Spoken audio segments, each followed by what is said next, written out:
Funding for the Stories of Louisiana's Black Church is provided by. When morning came to Louisiana, we were hopeful, not hibernating. We were stronger, ready for what's next. And together, as we build anew, Blue Cross stands ready to support you.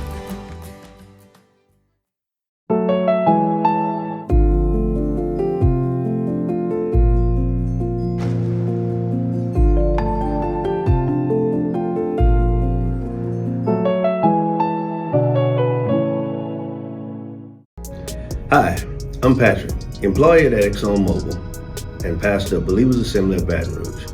I'm so glad ExxonMobil is sponsoring the Louisiana Black Church on LPB, and I hope you enjoy watching it. And by CSRS, building stronger, smarter communities together.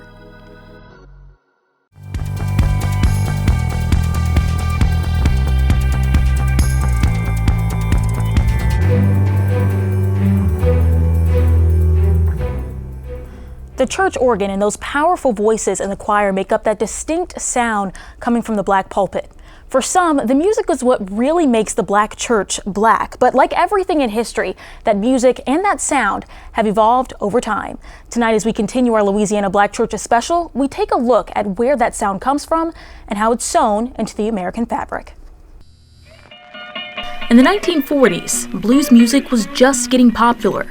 The bass of the electric guitar was gaining mainstream traction. The sound seemed to stick everywhere and with everyone, except these guys. Glory, glory, hallelujah, hallelujah. They'll clap their hands. Since I laid my bed. During that time, they believed that if you put a guitar around your neck and you come into church, that you was going to hell.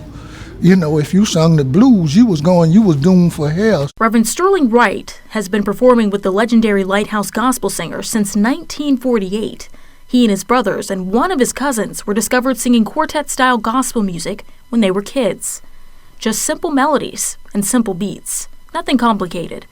But simple made a name for this very small group. Well, we would go like from Wilson, Louisiana to Baton Rouge, Denham Spring, Pine Grove, different little country towns that we would go to sing. The Lighthouse Gospel Singers focused on using what they had naturally, their hands, their feet. Wright says you couldn't get away with electronically altering your voice. You had to be able to sing. I'm gonna move in the room with the Lord, in the room with the Lord. So it was songs like that, you know, and some of them was, had a slower beat and some of them had a faster beat and so forth.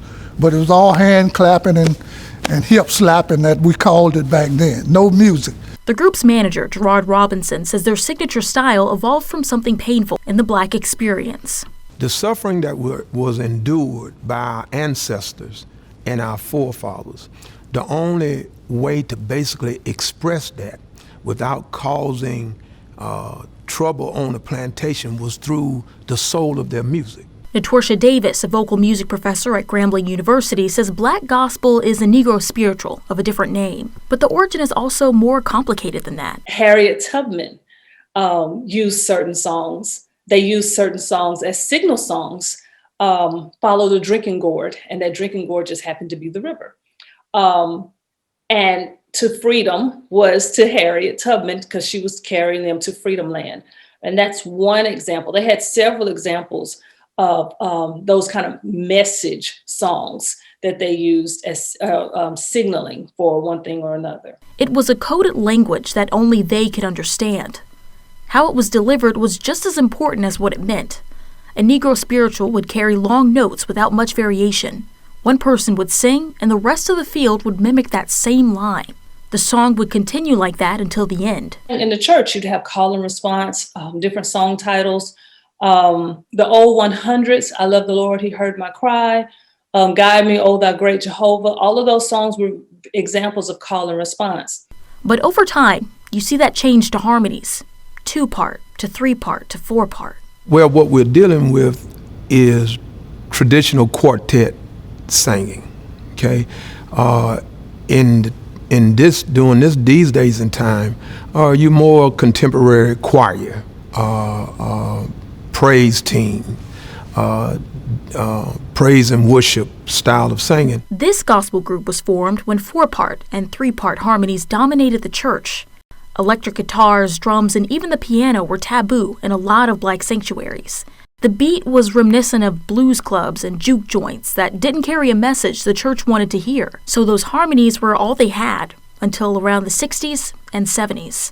Now you've got your choral sounds, and the organ, and the guitar. You have artists like Byron Cage and the Clark sisters marrying worldly and gospel sounds. That emotion, that feelingness, and that's the one thing that we all can do as one body, as one unit. They didn't just sing, they also joined hands or locked arms. They walked togetherness. So it's, again, that one mind, being in one mind and one accord in the same place with one vision, one purpose in mind. Traditional quartet music is still rooted in the traditional gospel music feel. And what I mean by the feel, I mean by the movement, the long melodies of traditional gospel music. And so what we've been able to do as Legendary Lighthouse Gospel Singers is move from so much of the long tone into upbeat. The Legendary Lighthouse Gospel Singers are singing a different tune these days, one that's more secular. It has a beat you can sway to, something that was once forbidden. You know, the songs now are more upbeat, you know, because people's now are more emotional than they were then. It's clear the world has played a role in black church music, but the church also left its mark on the world. The long notes and organs you hear in popular songs all come from the pulpit. For instance, Sam Cooke's music has distinct origins in the church. He uses his voice to drag out long melodies and give a message of change, which is a deeply black sentiment. When you get to the part that he says that, oh, just like a river, it been a long time coming. And if you listen to his gospel records, they have the same tune, the same music. The gospel music you hear on the radio, will it last? The soul, the hope, and the emotion that it carries.